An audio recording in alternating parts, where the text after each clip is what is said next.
Republican primaries. Now, there was this time, it looks like the Republicans are the ones that got their hands a little dirty when it comes to election meddling and electioneering. Now, after, Donald Trump and Joe Biden asked everybody to go get corona and die, basically is that's what they asked them to do, right? They said go vote anyway. After that election happened, there was some drama that went down afterwards. I don't know if y'all heard about this, but there was some ballots that got lost, and there were some people that are now suing because they're a little pissed off about it. So let's check out this article really quick. This was actually talked about in MSN news, which is crazy because this is a huge case, and you would figure that CNN and MSNBC would love the opportunity to take advantage of election integrity issues that may be the fault of the Republicans, but nobody's talking about it, unfortunately. So we're gonna talk about it. So it says 3 tubs of ballots for Oshkosh. That is a weird name for a city, right? Oshkosh and Appleton have been discovered at a mail processing center in Milwaukee, according to the Wisconsin Elections Commissions and a state senator.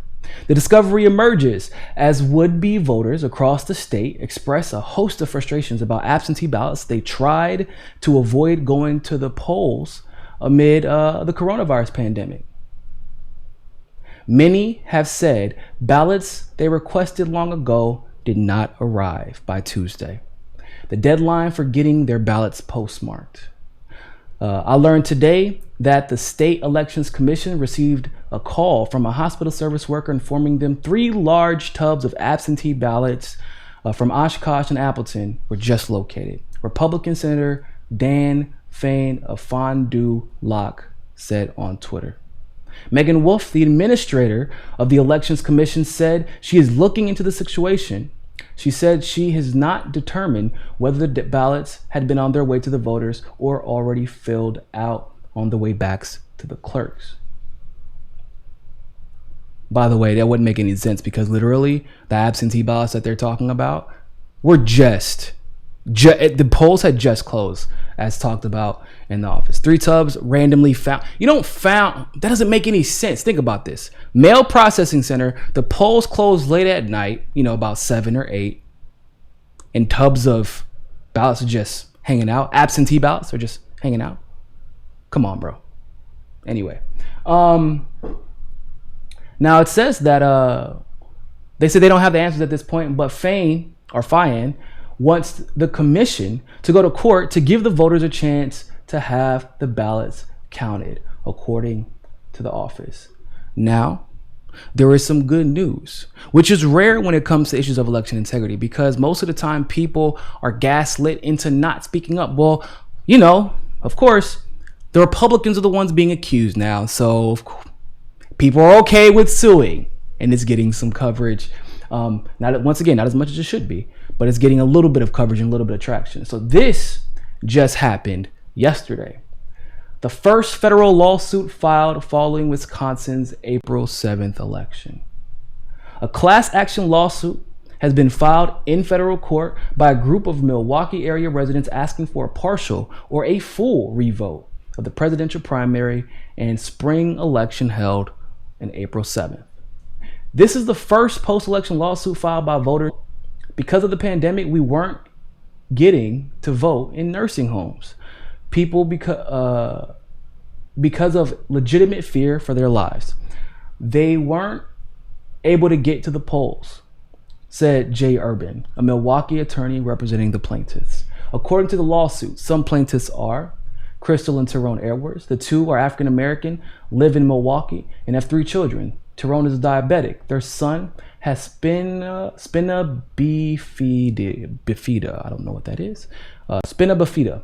And their daughter has asthma. The couple ordered their absentee ballots in March, but never received them. They did not vote because of the chronic health conditions. Catherine Cooper of Fox Point, she requested an absentee ballot that never came. Cooper did not vote in person in the spring election. She was torn about it because of the health risks of COVID-19. More specifically, her mother, who lives with her, has compromised lungs and other health issues. Kalia Hanna of Fox Point, Kylie Hanna, she ordered an absentee ballot on or about March 22nd and did not receive it. She has multiple sclerosis and is immunosuppressed, so she is at high risk for contracting a new coronavirus and having life-threatening complications, according to the lawsuit.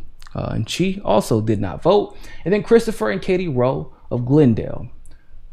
The two completed and mailed their absentee ballots on April 1st.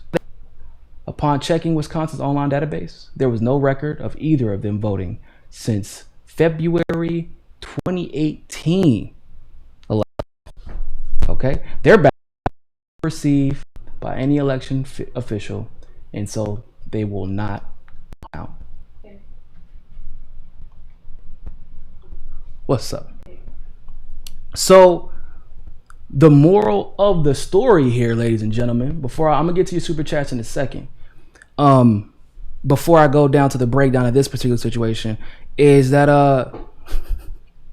y'all thought that it was just Democrats rigging elections. I know we rail against Democrats a lot here, but the only reason we have to rail against Democrats so much when it comes to election fraud is because somehow they convince everybody that only Republicans rig elections. Well, why are they able to convince everybody that Republicans only rig elections?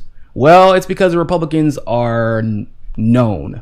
Okay, they're known for rigging the elections. Now, granted, Republicans they usually don't bother that much with primary elections, right? They usually wait till the general came to be because of the Supreme Court in Wisconsin. I believe there was an important judicial race, and one of the candidates was actually backed by Trump. So let me get to these super chats really quick. Allison, happy stimulus day. Yeah, I know, man. I did get my stimulus check today too. You know, it's funny. I tell everybody on Twitter, I said, man, I went and got a Bentley with it. I mean, it was like a big wheel Bentley, you know, but it's a Bentley nonetheless. They told me it was on sale and I was getting a good deal. Ben Riley, will it work? P.S. Please reach out to Vosh. I have no idea who that is. But I guess. I have no idea what that is. But so really quick, this lawsuit, in my opinion, is huge because it highlights the other issue of election integrity that we don't really talk about as much. And this highlights something important that I actually bring up pretty often whenever people talk about, oh, well, we shouldn't only have, or what they say, well, should get rid of voting machines and then every ballot should be mail-in if we can, or everybody should have the option to do mail-in ballots if you can. And the reason I've always been skeptical about this is because of absentee ballots. It's weird to me because usually you've seen Democrats manipulate the outcome of absentee ballots much more than you see Republicans do that. Republicans like to gerrymander. You know, Republicans like to obviously rig voting machines. They like to suppress people with over oppressive voter ID laws, right? It's not like just the voter ID, but they'll say you need a voter ID. It needs to be within this time frame. You have to have an updated address. Oh, and by the way, we close every single DMV within a 100-mile radius. So good luck with that. That's usually how they rig elections. Now, absentee ballots, that's where Democrats usually dominate. For example, Nancy Pelosi in the jungle primary of 2018 came out the gate with 700,000 votes before anyone got another one. Like before Shahid and who else was running against her? Oh, Stephen Jaffe and the rest of them. No one got another vote. No one got a single vote before Nancy Pelosi came out the gate with 700,000. How do you think that they were able to do that? Absentee ballots, mail-in ballots. Dianne Feinstein came out with over 1 million votes before anyone else got a single vote in that same jungle primary. How do you think they were able to do that? Now, Pasta Jardula from the Convo Couch, you know, obviously member of the MCSC network. Happy birthday, Pasta. Shout out to him. He actually was working very close with another election integrity activist to try and follow the chain of command, the chain of custody, to figure out exactly where these absentee ballots, provisional ballots, et cetera, where they're going, how they got there, who was monitoring the situation, etc. Guess what? They couldn't tell him. Not that they didn't want to, But the people that he was talking to literally did not know. That's how they just end up in a mail processing room after an election has concluded. So this highlights an issue that election integrity is not just a voting machine issue. It is not just a provisional ballot issue. It is not even just, even though that's the topic of this discussion, it's not even just an absentee ballot issue. We have an election integrity problem, period. Period. And the solutions that we implement, no matter what, in my humble opinion, have to be coupled with accountability. Has to be coupled with accountability. I shouldn't have to decide in this situation, do I die? Or do I vote for, or illusion of choice? Because all they really have the options of voting for in the federal elections is Democrat and Republican. But like, do I die or do I just go out and exercise my right to vote? That shouldn't be an option. But even deeper than that, no matter what policies we implement, no matter what, now granted, Venezuela seems to have this shit down pat, but it's different in the United States. We can have 100% paper ballot elections, right? But then what? What happens if people just start throwing ballots away? So then you say, well, 100% voter verified paper ballots. Okay, and then what? What happens when they clear that database? Just gets cleared, so you can't even contact the voters to have them verify their vote. Because that's exactly something we would do, right? So then what? So now you guys talk about, well, we got to make sure we have another. Yeah, that's why you have, in my opinion, we should be using not only paper ballots, not only voter verified paper backups, not only automatic audits, but they need to also be coupled with open source blockchain technology for accountability. So that when that voter slides their paper ballot through that machine, they can check that vote when they get home. And that vote cannot be changed at all. And if someone does try and hack that vote, the way blockchain works, you would be able to track them down. And if they were able to be successful in changing the vote, you could change it back to exactly what it was, because in blockchain technology, you can see you can never undo something. You can only redo something or try and add to it, but you can't ever undo an action. So there has to be a multifaceted approach to election integrity in this country. But of course, in my humble opinion, and as you all know, I live and die by this philosophy, but with all of that, and no matter how great it may be, you have to have accountability when someone does attempt to rig elections. And I'm very thankful that this group of people right here has decided to put their foot down and say, nah, even if I don't like the options, the point is, you never gave me any option. I didn't have a chance to, because it's more than just presidential election. It's more than even just that Supreme Court, Wisconsin Supreme Court. It's more than that. It's my commissioner.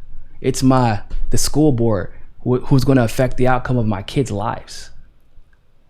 It's, depending on what city you're in, your alderman. It's your city council member, your mayor. It's more than just what we see on CNN and MSNBC.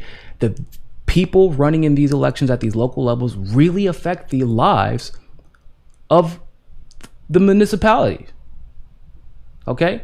And so accountability is a very necessary step when you're talking about election integrity.